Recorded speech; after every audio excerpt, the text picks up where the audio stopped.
দেশের শিক্ষিত চোরেরা ব্যবসার নামে টাকা পাচার করেছে বিদেশে, যার ফল ভোগ করছেন সাধারণ মানুষজন। Centre for governance studies CGS আয়োজিত সেমিনারে এসব কথা বলেছেন অর্থনীতিবিদ আবু আহমেদ। এ সময় জ্বালানি সহ নানা সংকটে ব্যবসা বাণিজ্য নিয়ে ক্ষোভের কথা বলেন ব্যবসায়ীরা। আর অর্থমন্ত্রী বলেছেন যে $1 ট্রিলিয়ন অর্থনীতির পথে যেতে ছাড়তে হবে IMF এবং বিশ্ব ব্যাংকের উপর নির্ভরতা। বিস্তারিত প্রতিবেদনে।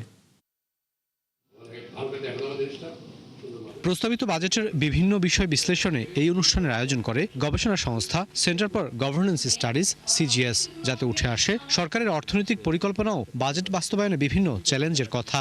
যদি তারা লিমিটটা ক্রস করেন, পুঁজিবাজার ও ব্যাংক খাতের লুটপাট নিয়ে সরকারকে কঠিন পদক্ষেপের আহ্বান জানিয়ে অর্থনীতিবিদ আবু আহমেদ বলেন, শিক্ষিত চোরেরা টাকা পাচার করেছে বিদেশে, যার ফল ভোগ করছেন সাধারণ মানুষজন। সেমিনারে মূল্যস্ফীতি, জ্বালানি অনিশ্চয়তা নিয়ে ক্ষোভ জানান ব্যবসায়ী নেতারা। আর সামাজিক নিরাপত্তা খাতের বরাদ্দে শুভঙ্করের ফাঁকি রয়েছে বলে মনে করেন র্যাপিড চেয়ারম্যান। কতগুলো ব্যাংক আমরা প্রতিষ্ঠা করেছি, সেগুলো লুণ্ঠন হয়েছে।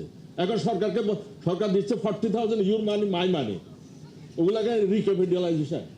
চোরেরা থিপস, শিক্ষিত thieves, they looted your money, they went out, অথবা এখানে হয়তো আছে কেউ but money went out of the country. সুরক্ষা খাতে বাজেটের এত % ব্যয় করা হচ্ছে, আমি আপনাদেরকে বলতে পারি এটার মধ্যে অলমোস্ট অর্ধেক গরিব মানুষের জন্য না। The focus of this budget on improving the ease of doing business, deregulation, and reducing the cost of doing business is a very welcome step. বাস্তবতা হলো যে ইন্ডাস্ট্রিগুলি কিন্তু সব মুখ থুবড়ে পড়ে আছে, এক্সিস্টিং ইন্ডাস্ট্রি। আর বন্ধ ইন্ডাস্ট্রির কথা তো বাদই দিলাম, ওরা কিভাবে সার্ভাইভ করে আই ডোন্ট নো। বাজেটের রাজস্ব আয় ও ঘাটতি অর্থায়ন নিয়ে শঙ্কার কথা জানান বক্তারা। বলেন, বাস্তবায়নের চাপ যাতে জনগণের কাঁধে না পড়ে সেদিকে লক্ষ্য রাখতে হবে।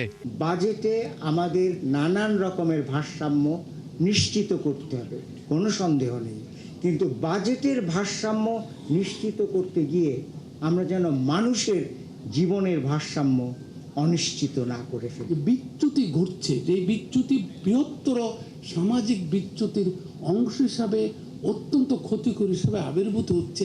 এই বিষয়গুলোকে আমাকে ঠিক করতে হবে। অর্থমন্ত্রী বলেন, অত্যন্ত কঠিন পরিস্থিতিতে বাজেট দিয়েছে সরকার। জানান, $1 ট্রিলিয়ন অর্থনীতির লক্ষ্য অর্জনে ছাড়তে হবে IMF ও বিশ্ব ব্যাংক নির্ভরতা। আজকের প্রেক্ষাপটে একটি বাজেট করা খুব কঠিন, প্রত্যাশা অনেক বেশি। তো আমরা এগুলো সব চিন্তা করে আমরা এই বাজেটটা প্রস্তুত করার চেষ্টা করেছি। ব্যালেন্সিং অ্যাক্টটা, ভেরি ব্যালেন্সিং অ্যাক্ট, অত্যন্ত difficult. It's like you have to be wizard. পুঁজিবাজার ও অর্থনীতিকে সঠিক পথে ফেরাতে আবারও অন্তত 2 বছর সময় চাইলেন আমির খসরু মাহমুদ চৌধুরী। এই যে ভঙ্গুর থেকে স্থিতিশীলতা, will take 2 years. Rakib Al Jabed, 71, Dhaka.